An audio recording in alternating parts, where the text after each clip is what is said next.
ചോദ്യം ചോർന്നാൽ അത് തടയാൻ നോക്കുന്നതിന് പകരം ചോദ്യം ചോദിക്കുന്നവന്റെ വായ അടപ്പിക്കുന്നതാണല്ലോ ഇപ്പോഴത്തെ ട്രെൻഡ്. സെൻസേഷണൽ ആയിട്ടുള്ള ഒരു വാർത്ത നമ്മുടെ നാട്ടിൽ ചർച്ചയായിട്ട് ഇപ്പം ദിവസങ്ങളായി. പക്ഷേ ഇപ്പോഴും ഈ സമരം എന്താണ്, എന്തിനു വേണ്ടിയാണ് ഈ സമരം എന്നറിയാത്ത ഒരുപാട് പേരുണ്ട്. CJP അഥവാ കോക്രോച്ച് ജനതാ പാർട്ടി, പേര് കേട്ടിട്ടാരും ഞെട്ടണ്ട.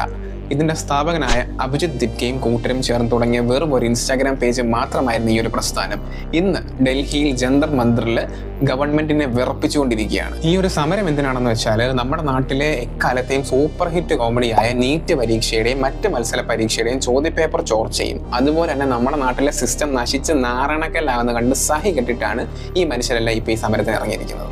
ഈ വിഷയത്തെ തുടർന്ന് കേന്ദ്ര വിദ്യാഭ്യാസ മന്ത്രിയായ ധർമ്മേന്ദ്ര പ്രധാൻ സാർ ഇനിയെങ്കിലും കസേര ഒന്ന് ഒഴിഞ്ഞു കൊടുക്കണമെന്നാണ് CJPയുടെ ഡിമാൻഡ്. ഇപ്പോഴത്തെ സമരത്തിന്റെ അവസ്ഥ എന്താണെന്ന് വെച്ചാൽ, പ്രമുഖ പരിസ്ഥിതി പ്രവർത്തകരും വിദ്യാഭ്യാസ പ്രവർത്തകരുമായ സ്വയം വാങ്ചുക് ഇതിന് പിന്തുണയുമായി വന്നിട്ടുണ്ടായിരുന്നു. അദ്ദേഹം കഴിഞ്ഞ 21 ദിവസമായിട്ട് ഇതിനു വേണ്ടി നിരാഹാര സമരം കിടക്കുകയാണ്. 21 ദിവസമായി പട്ടിണി കിടന്ന അദ്ദേഹത്തിന്റെ ആരോഗ്യനില മോശമായപ്പോൾ അത് കാരണമാക്കി ഗവൺമെന്റ് ഇദ്ദേഹത്തെ അവിടെ നിന്ന് ബലമായി ഒഴിപ്പിച്ച് ഹോസ്പിറ്റലൈസ് ചെയ്യുകയാണ് ചെയ്തിരിക്കുന്നത്.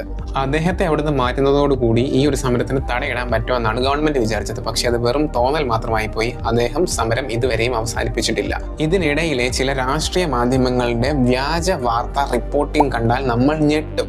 അവർ പറയുന്നത് യഥാർത്ഥ വിദ്യാർത്ഥികളൊക്കെ സമരം നിർത്തി ക്ലാസ്സുകളിലേക്ക് മടങ്ങിയെന്നും ഇവിടെ നടക്കുന്ന സമരം പൊളിഞ്ഞുവെന്നും ഒക്കെയുള്ള അച്ചടി ദൃശ്യ മാധ്യമങ്ങളുടെ വാർത്താ റിപ്പോർട്ടിംഗ് കണ്ടാലുണ്ടല്ലോ, നമുക്ക് ചിരിക്കണോ കരയണോ എന്ന് പോലും അറിയാത്ത അവസ്ഥയിലേക്ക് നമ്മൾ പോകും. ഡൽഹിയിൽ ഇരിക്കുന്ന ബാരിക്കേഡുകൾ മിനിറ്റിന് എറിയുന്ന കണ്ണീർവാതവും കണ്ടാൽ മനസ്സിലാവും ഇപ്പോഴും അവിടെ എന്തോ നടന്നുകൊണ്ടിരിക്കുന്നതെന്ന്. ഇനി പ്രിയപ്പെട്ട എഡ്യൂക്കേഷൻ മിനിസ്റ്റർ സാറിനോടൊരു ചോദ്യം.